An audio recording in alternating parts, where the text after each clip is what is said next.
I just wanted to start my channel, just show, a day in the life of a real estate investor coming up from the bottom with no money, no credit, just a brain and knowledge of how to do real estate. I just want to tell my story.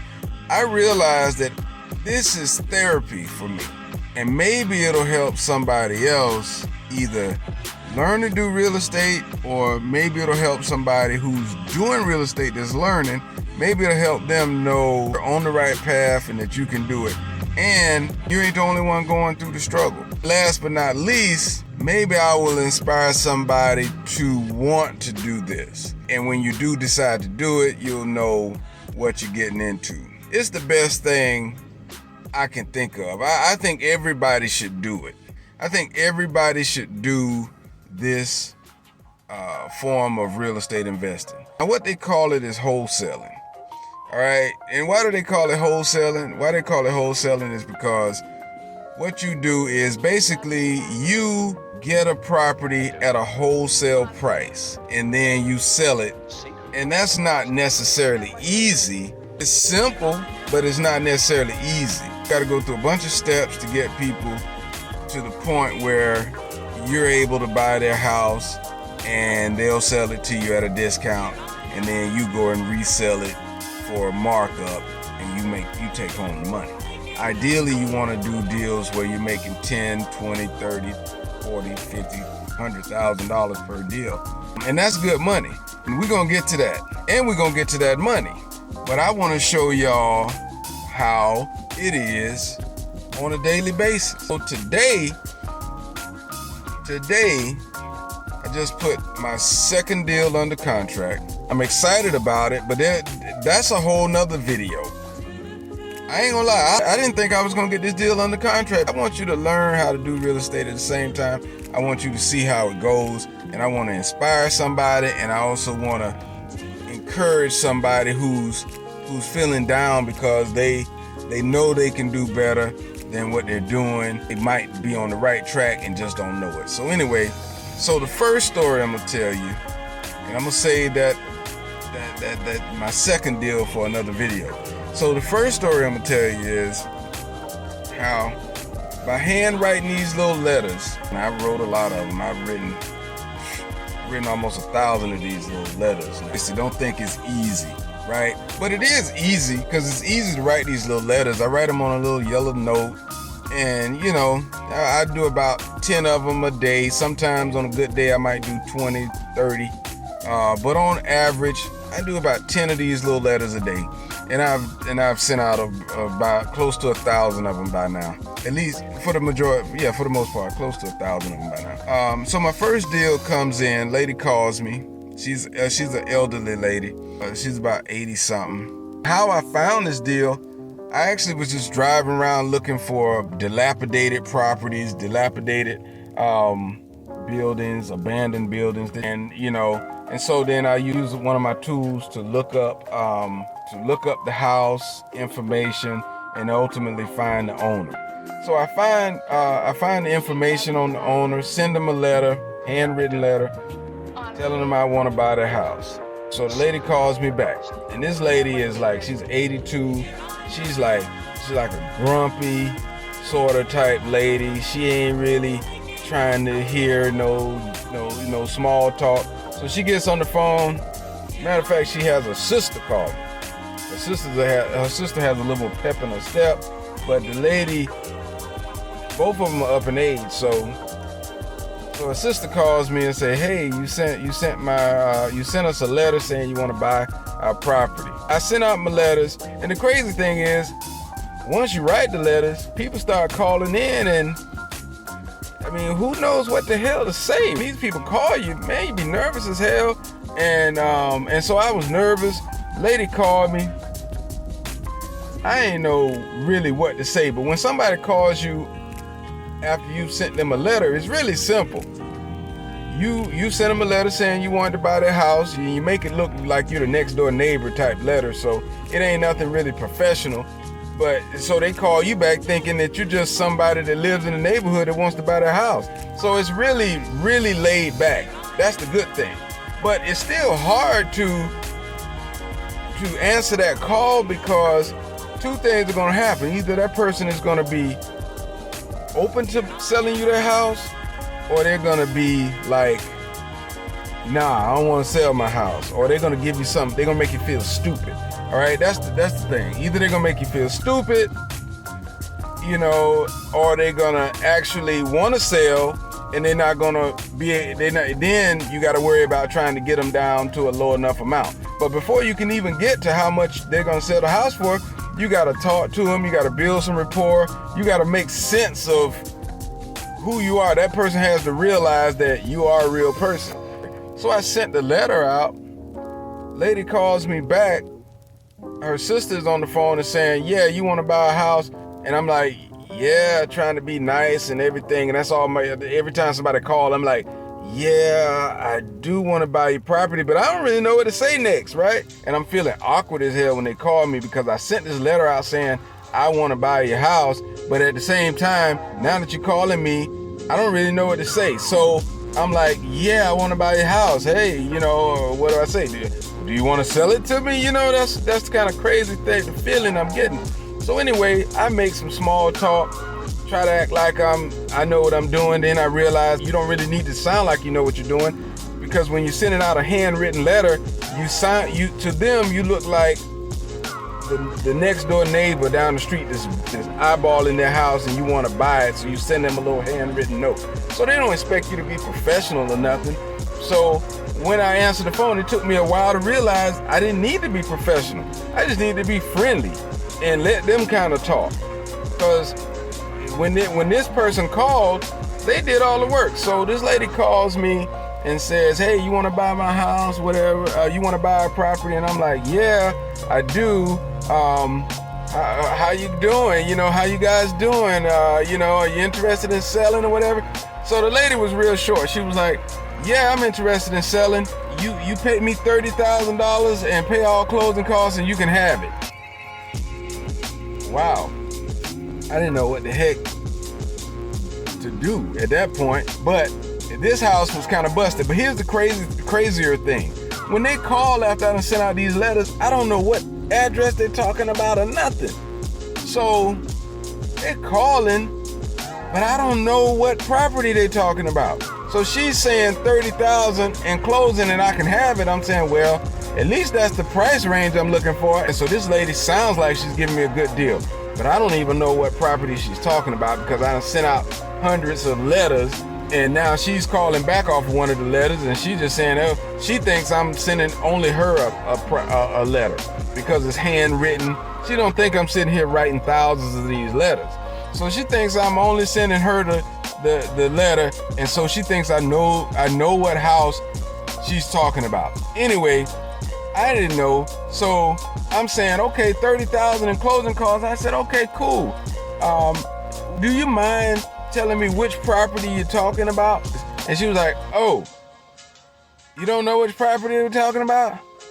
Well, you sent me a note, whatever. So she got a little bit smart. So I'm like, well, I actually have an idea, but we're looking at several properties in that area. This is when I'm trying to be professional, but remember, I don't really know what the heck I'm doing. So here goes. I'm saying, I'm just trying to keep her from changing her mind, right? But anyway, long story short, I get through that. She says, she tells me what address, and I say, so now I try to quickly look it up on the computer while she's talking. I don't know why my computer works so darn slow now all of a sudden. So it's taking forever to pull up. So I'm blah, blah, blah, trying to say, well, okay. And she say, have you seen the house? You don't sound like you've seen the house. And I'm thinking, dang, I hadn't seen the house, but I can't let her know that.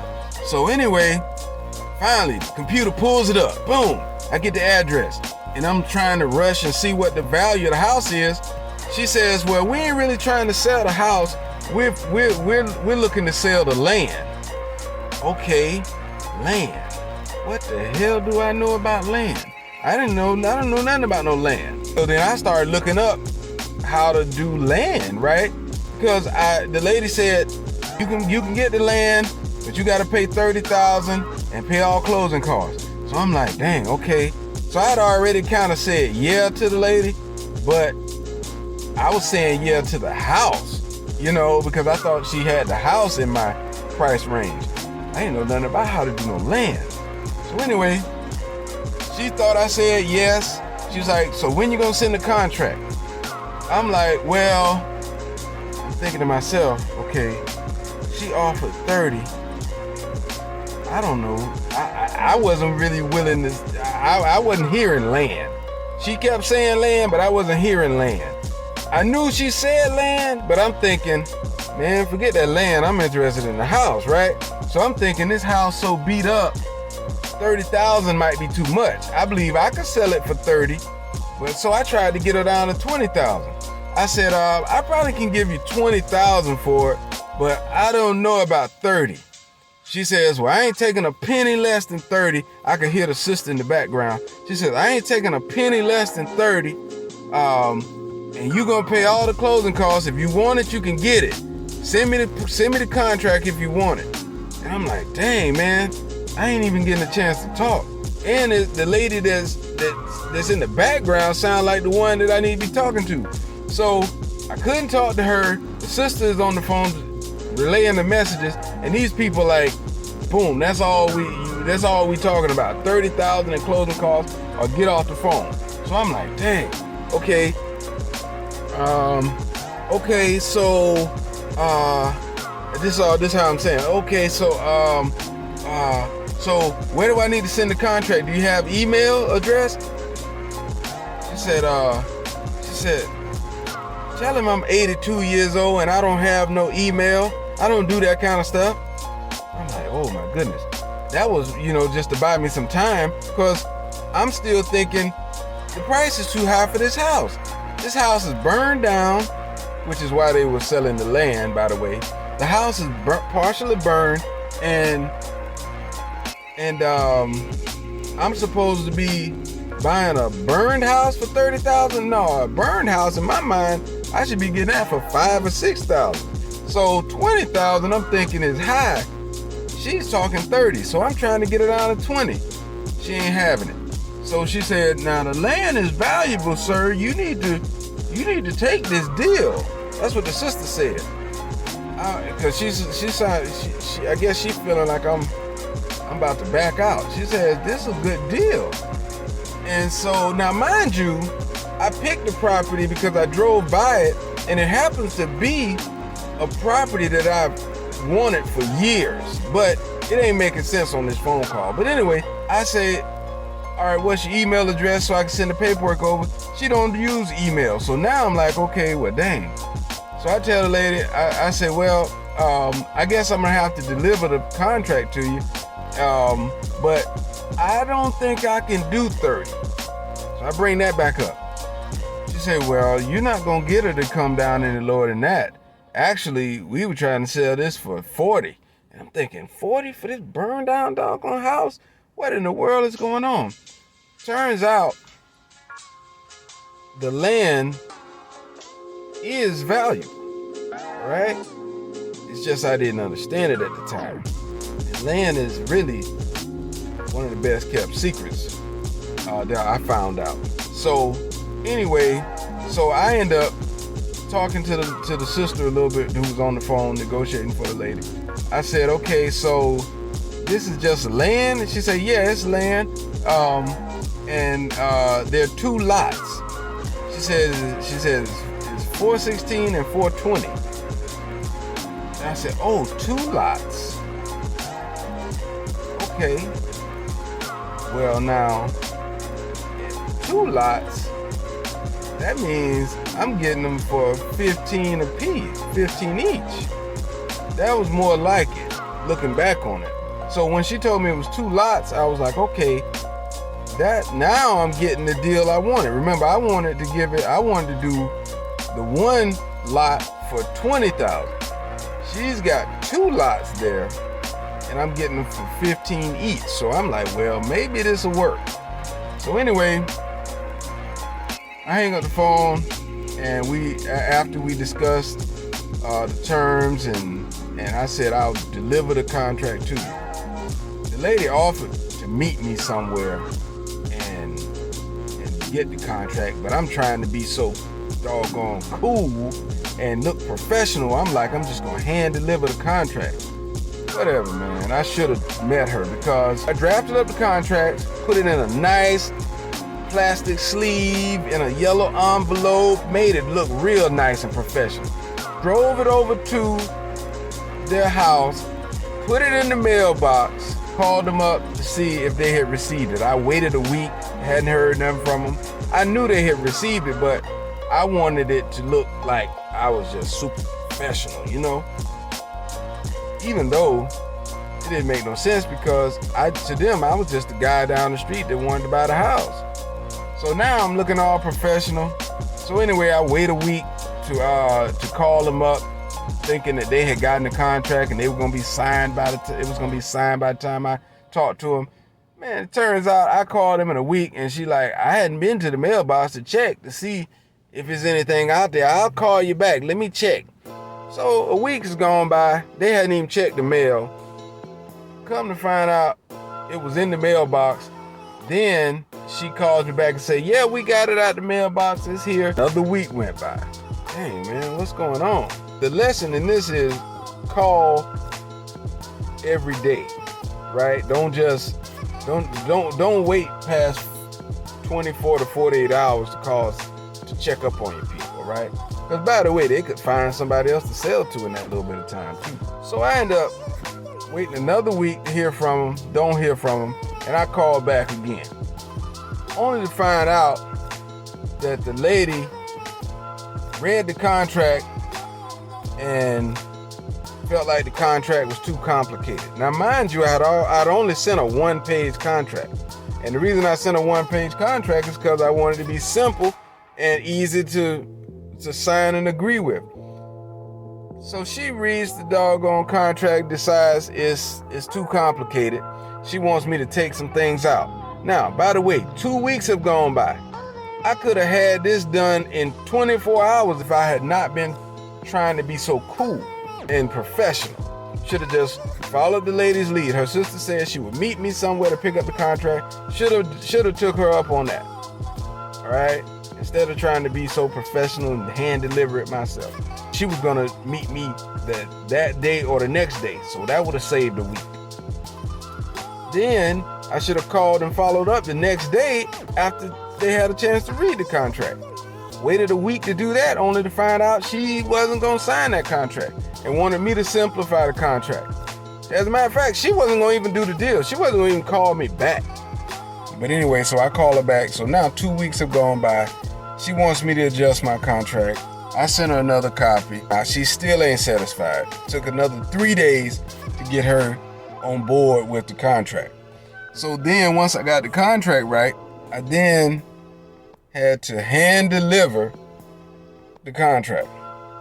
So I drive back over there, and now because I'm scared to do anything illegal, I don't want to be putting something in somebody's mailbox because I heard that was illegal to, tamper with mailboxes or whatever. Now, why didn't I want to use the postal service? Well, because I had already wasted 2 weeks. Now it's 2.5 weeks. Last thing I need is to take another 7 days just for it to get there.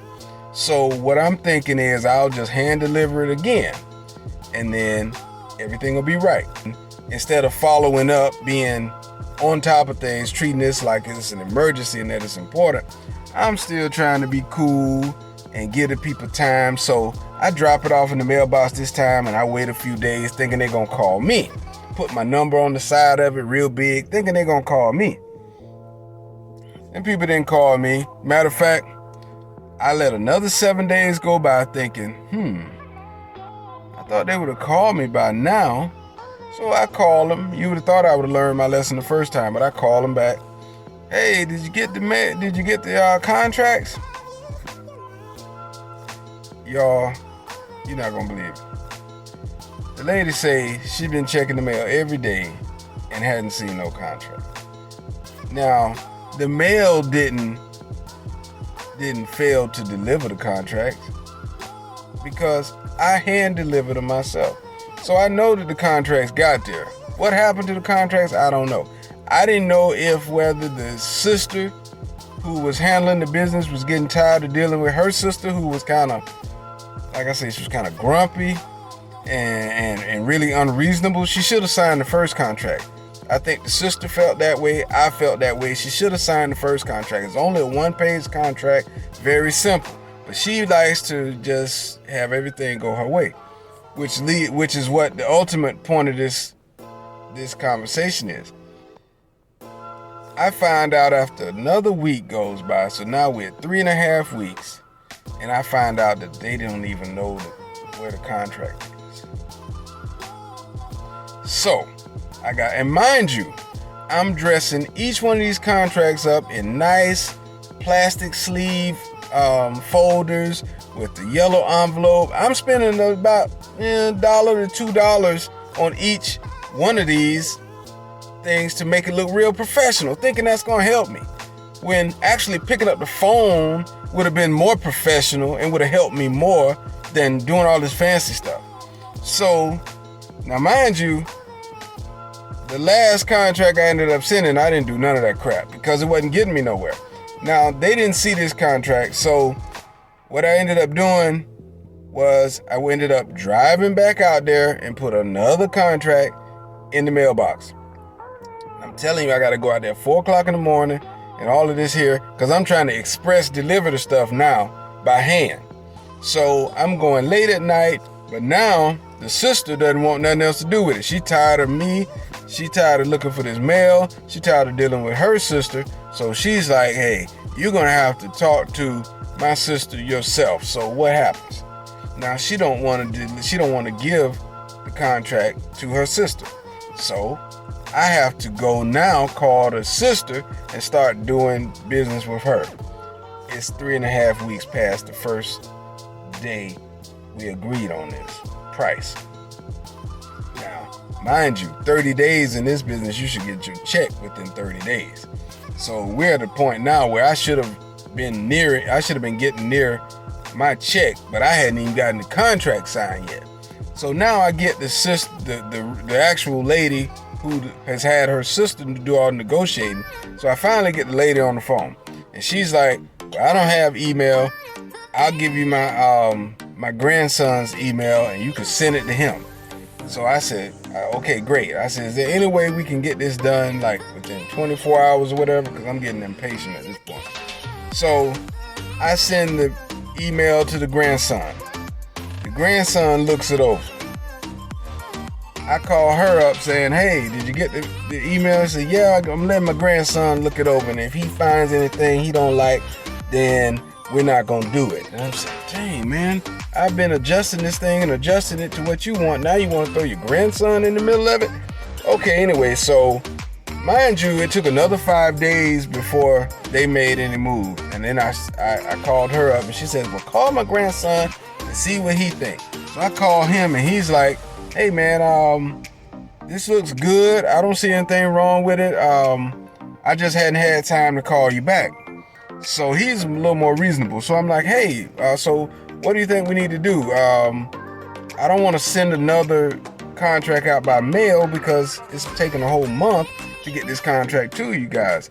Can we do it by email? And maybe you just print out what I sent to you. You just print that out and have her go and sign it. He was like, yeah, I can do that. But now, mind you, these people live in different cities. So one lives in this little country town nearby where I'm working this deal at. And then the other one lives in another little country town outside of the city that I'm doing this deal in. So they got to cross the city and get to their little country areas to get contracts to everybody. So he says he's going to drive the contract over there tomorrow. Anyway, it took about a month, guys, to get this thing signed. All right, so that's the first leg of this race. Then, once we got it signed, I immediately started trying to figure out where I was going to get my buyers from. I didn't have no buyers in this city. I'm just starting out in Tallahassee. So, I didn't have any buyers. So anyway, what I did, I went and took a technique. I went and used the technique that I learned. I just filled up the yard with bandit signs that said for sale and my phone number. Now, I started getting phone calls, like 20 phone calls a day on this property. People wanting to buy it. And it was going good. But 48 hours later, the lady shows up at the property to get the mail out the mailbox. And then her sister calls me up. So I'm getting 20 phone calls a day of people wanting to buy the property. Then all of a sudden I get a call from her sister saying, Mr. Hilson. I said, hey, now mind you, I knew something was wrong. And I thought that I might get this call anyway, by the way, just a mental note. I did prepare mentally for what I was going to say about all these bandit signs I put in the yard. I put 20 bandit signs across the front yard that said for sale and my phone number. So it was just like, you couldn't miss it. But I had to do it because I didn't have any buyers at the time. I didn't have any connections. I'm just starting back up.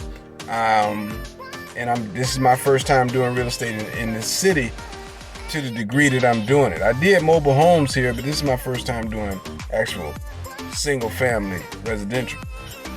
So I get the call from her sister and she's hot. She's mad. Mr. Hilson, why are there signs in the yard over there and you haven't even bought the property yet? Well, I know why there are signs over there, because I don't have any buyers and I need to get buyers. I couldn't tell her that though. So my excuse to her was, well, we're just trying to get a feel for the area, and we want to know if there's anybody in the area that's interested in buying, so when we close, we'll already have our people lined up that we can do business with. She was like, I don't want to hear that. You don't have any right to put anything in that yard. It's not your property yet. Blah, blah, blah. And I'm like, oh man. So I'm very apologetic. Now, first of all, when she called the first time, off my letter, I didn't know what to say. I was nervous. And I'm even more nervous now because I'm thinking this could destroy the deal. This could tank the deal. So she's calling me. She's mad. You haven't even bought this property yet. When are you going to close on this property? You're out here putting signs in the yard. And I'm saying, ma'am, I totally apologize. I really thought we had an understanding. She's like, what kind of understanding is that? We don't even have any money in our hand, and you're putting stuff in the yard. That property, that yard doesn't belong to you. That property doesn't belong to you. Blah, blah, blah. But guys, if I don't put these signs in the yard, how am I going to sell the property? If people won't let you put your signs in the yard, then that's a deal breaker. And you have to let them know that, hey, I'm going to put a sign in the yard. Hope you don't mind. And if they do bark about it, then you say, well, that's important to me. I don't see why it would hurt to put the sign in the yard. And if you don't want me to put the sign in the yard, then I'd rather not do the deal, because it doesn't sound like we're on the same page. You throw something at them like that, they usually let you put your sign in the yard. So, but that's one sign. I got 20 signs in the front of these people's yard. It looks like a freaking car lot on a grand opening, So the lady's right. She has every right to be upset. I would be upset too. But I'm doing what I gotta do, y'all. I'm starting out, no money. I gotta get this deal done. It's a good deal. I got 2 lots with a house on one of them, and I got them at $15,000. If I could sell these for $25,000, $30,000, man, that'd be my first deal, and I would be doing great. Basically, I said, hey, do I need to give the lady a call? I don't want to say the lady's name, but I said, do I need to give Miss So-and-so a call? Because I can explain it better, but I didn't. I thought we had this understanding. She's like, what are you talking about understanding? There's nothing to understand. You don't put anything on that property because you don't own it yet. I'm thinking, yeah, well, this is what I told her. I said, well, this is just how we do business, ma'am. We have to have those signs in the yard because we don't want to waste time. It might take 20 to 30 days to close this deal, and that's enough time for us to have already developed our exit strategy for this property. and we know we're going to close. We're already ready to close. We're just waiting on the title company and the lawyers. So, now mind you, I hadn't even had a buyer. We weren't at no title company. I was just throwing stuff at her to try to calm her down. She eventually said all she had to say. She felt good that she told me off. And so I ended up by saying, this is how we do business, and it's necessary for us to do it. If we can't put our signs out, then we're not going to be able to do this. And she was thrown off by me saying that. And she was like, oh, well, you should have just asked. And I'm saying, okay, well, that's better. I said, well, can I call Miss so-and-so and go ahead and ask her now? Because I thought that we were on the same page, but I surely don't want to do anything to offend anybody. I can call her right now. Mind you, I heard her in the background. She was grumbling something. And so I knew she was on the speakerphone listening. So I was halfway already secure. I was starting to become secure because I heard her in the background. So I said, now I can call Miss So-and-so and talk to her about this if it's a problem, because the signs aren't really hurting anybody, and we're ready to close, and we're so ready to close, we're already moving forward. So you guys have nothing to worry about. And so the lady heard me say all of that in the background, and so she was like, you just should have asked. So they were satisfied with that. Anyway, so on to the next part of the story. The signs got me so many calls. In 10 days, I had a buyer that wanted to buy both lots. Now, he talked me down to $20,000 per lot, which means I would make $5,000 profit per lot, because I was getting them at $15,000 each, and he wanted them for $20,000 each. So I had $5,000 per lot coming to me. In 10 days, I found the right buyer, and he wanted to close in 7 days. So I could have technically had my money in 7 days if the next part of the story didn't happen. So at least I met a buyer now that wants to buy these properties. Now I got $10,000 coming to me, y'all. All I got to do is just take this up to the title agency and wait on my money. Got $10,000. It worked. First deal, $10,000. Ask yourself why I'm still broke after this deal has been, after getting this deal. Why am I still broke? All right, because it's simple, but it's not easy. All right. Okay, so we take everything over to the title company. They put up the guy puts up $2,000 deposits. So I got $2,000 at the title company waiting on me if this deal doesn't close for some reason, and I got $10,000 coming. So I've made it, y'all. In my mind. But anyway. So the title company started making mistake after mistake after mistake. First mistake they made was they decided to, my contract with the original seller said I had 45 days to close. My contract with the end buyer said I had 21 days to close. So they were supposed to base the closing date on the last contract that I signed, which was for 21 days. They made the closing date for 45 days, which first of all effectively nullifies my contract with the buyer. Fortunately, he's on board and didn't try to take advantage of that. And then it uses up all of my time on my original contract. In case something goes wrong, I can't go back out and find another buyer. And mind you, with 20 calls a day, people trying to buy this house, I got plenty of buyers lined up. I got a waiting list on people trying to get the deal if it doesn't close with the first guy. So now the title company starts tripping, and they start fumbling every decision they make and everything they do, they start just messing it up. So we get to the point where I'm starting to call them every day to kind of keep some fire underneath them, which is something you have to do when you want to do. Make sure you call your title company every day to find out where they are in the process, because otherwise they'll throw you to the side and will get to you when they get to you, and your stuff will be far from closed when you need it to be. So anyway, I'm calling them every day, only finding out that they keep fumbling, keep dropping the ball. They messed up on the dates. Then they decided after me calling for weeks and weeks that they're ready to close. And they were basically just closing just to get me off their case. Because I'm the guy that calls every day and I ask all kind of questions. And so they're just like, man, let's just get this guy done so we can get it over with. So they pick a closing date. And they tell me that the title has been cleared.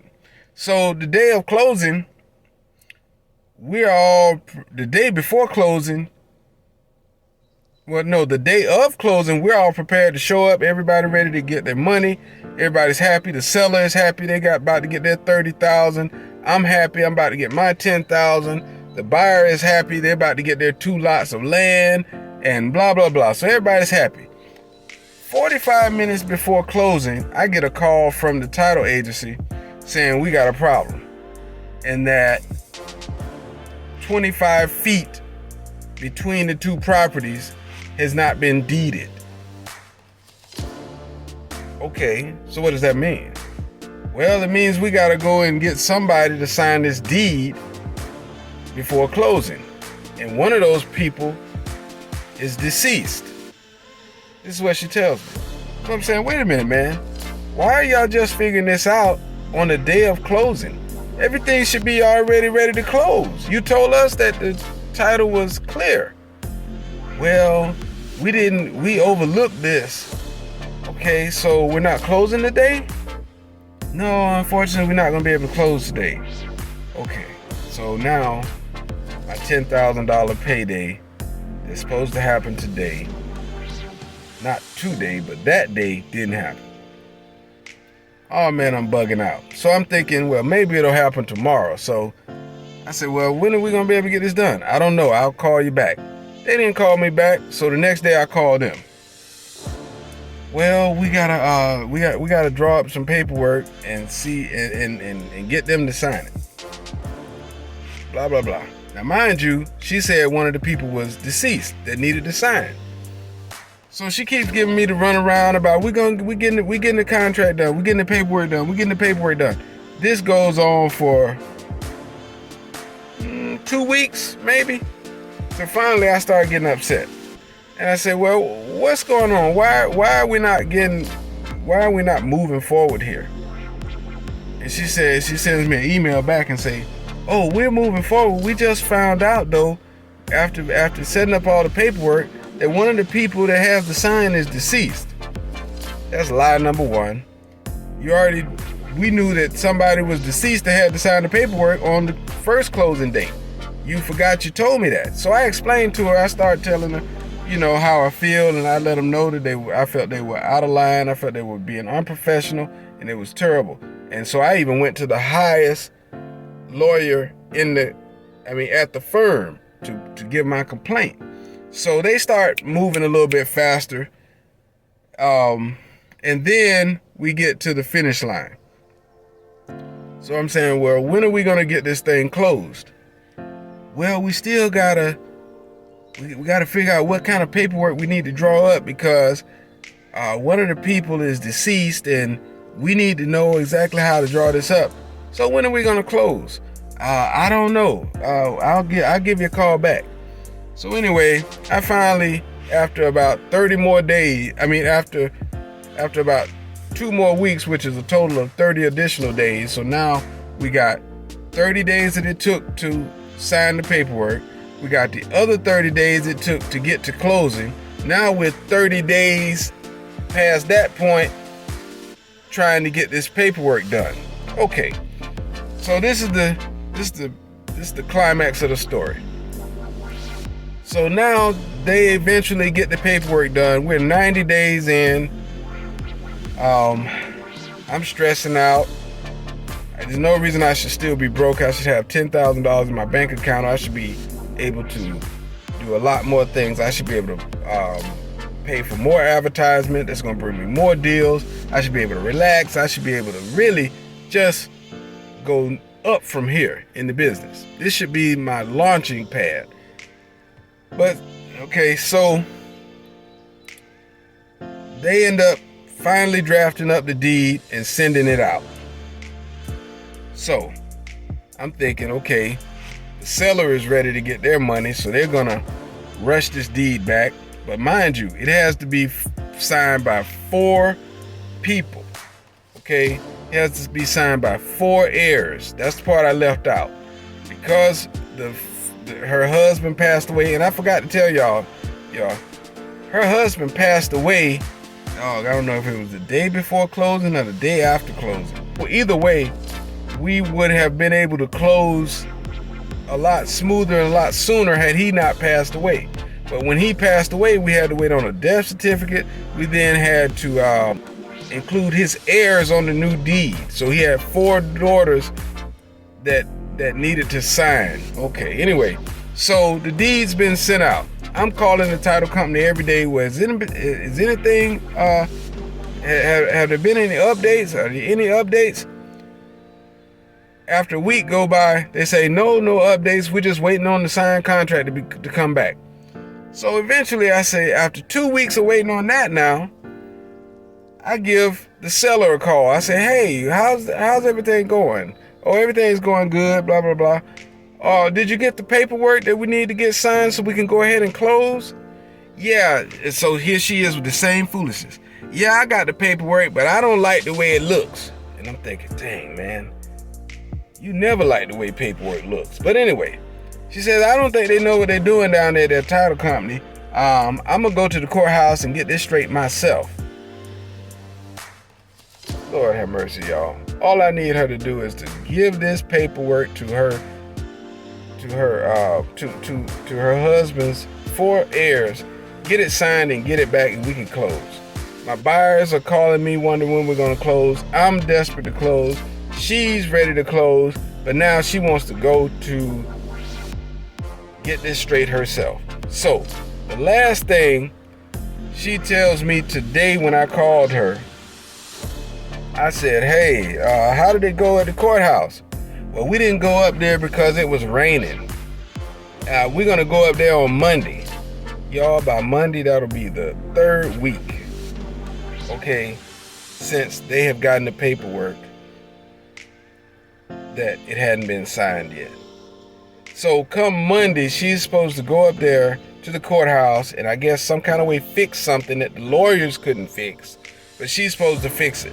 Instead of just passing this paperwork on to her relatives to get them to sign it. Now I'm figuring she doesn't want to get them to sign it because she doesn't want to alert them that she's getting ready to make money off a property that they have anything to do with.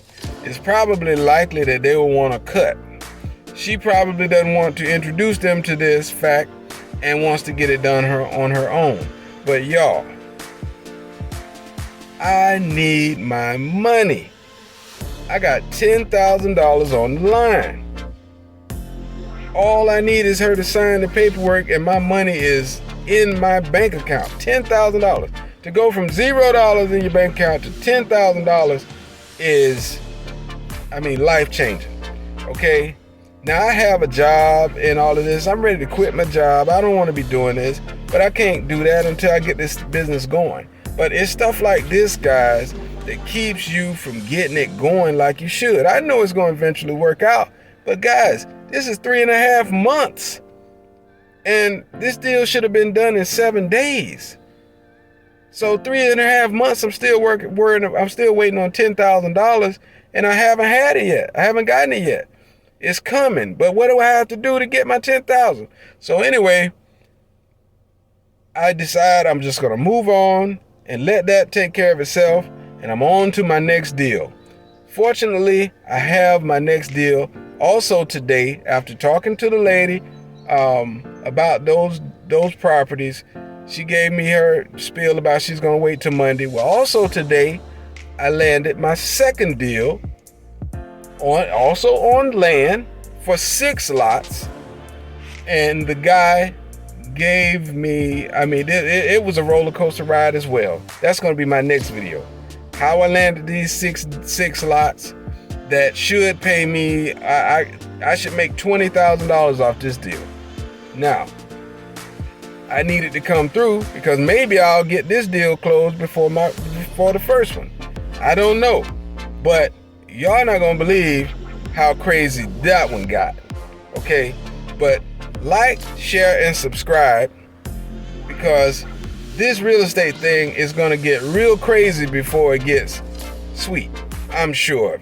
But I'm going to show y'all the journey all the way to millions, or perhaps. I don't know where this thing is going to take me. I'm praying that I will reach my goal of millions in real estate, but you see what it's going to take, and you see what I'm going through. Wait till you hear this next story.